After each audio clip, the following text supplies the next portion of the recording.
Hello everyone, welcome back to Air Pro Academy. This is Shrikant Rajan, and today we are going to start with something new. We are getting into some technical details of automobiles. I hope all of you have seen our previous videos on the evolution of automobiles across the globe as well as India. If you have not seen it, immediately click on the link here and watch that video before you come back here. Today we are here to discuss about the functioning of an automobile. So let me consider a car here today. The simple way to understand would be to connect a car to a human body. We can actually connect a car and its functioning to that of a human body. Let me show you that.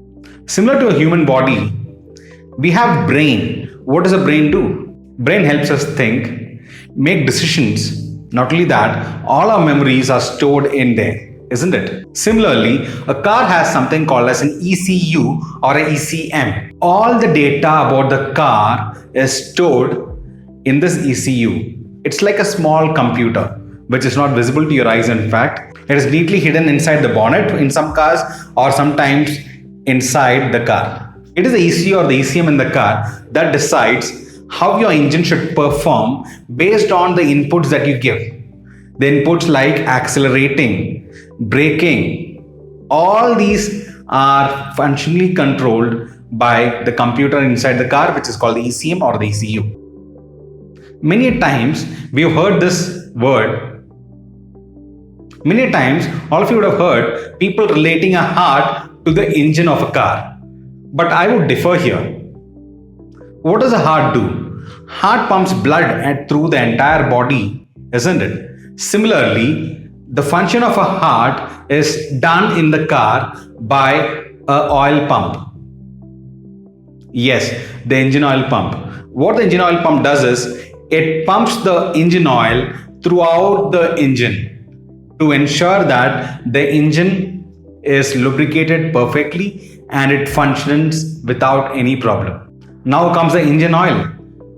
The engine oil can be compared to the blood inside our body.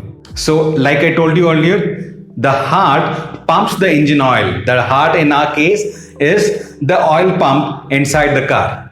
This pumps the oil inside the engine that ensures that the engine is lubricated. Similarly, we have the nose. What does the nose do? It takes air, fresh air from outside and gives into the body. Similarly, in the car, we have something called as air intake.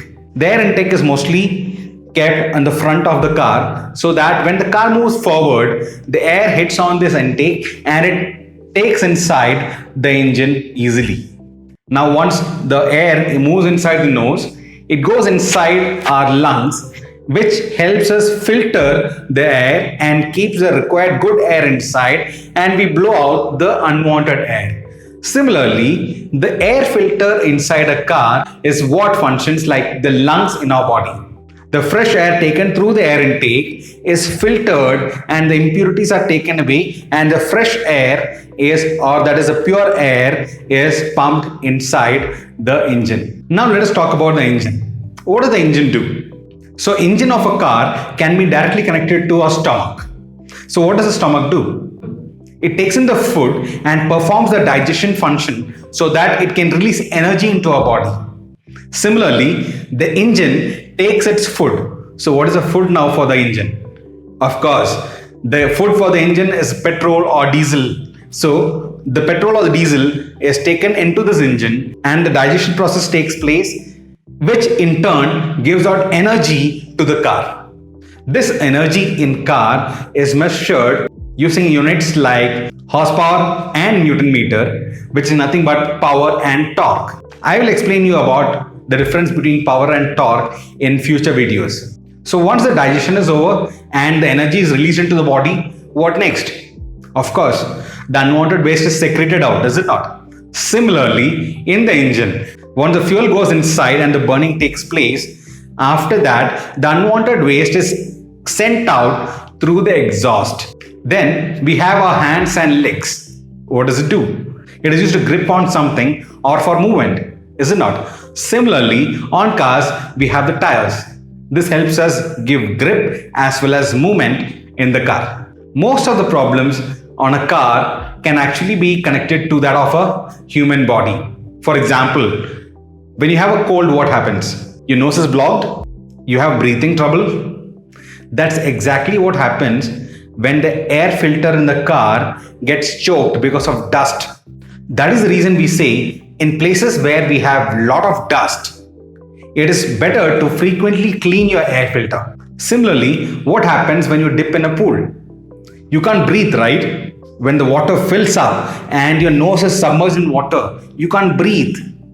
Similarly, in an engine also, when the air intake is submerged in water, that is when the engine gets off. That is because the engine does not get fresh air. Similarly, the windshield of the car can be connected to our eyes. You want them always clean, is it not?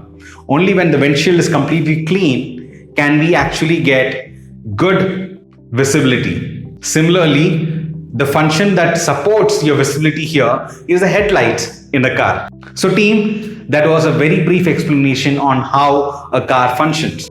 We will go into detail one by one in future videos. Do not miss out on them. Immediately go down and click the subscribe button and the bell icon next to it so that you get notified when we have our new videos on our channel.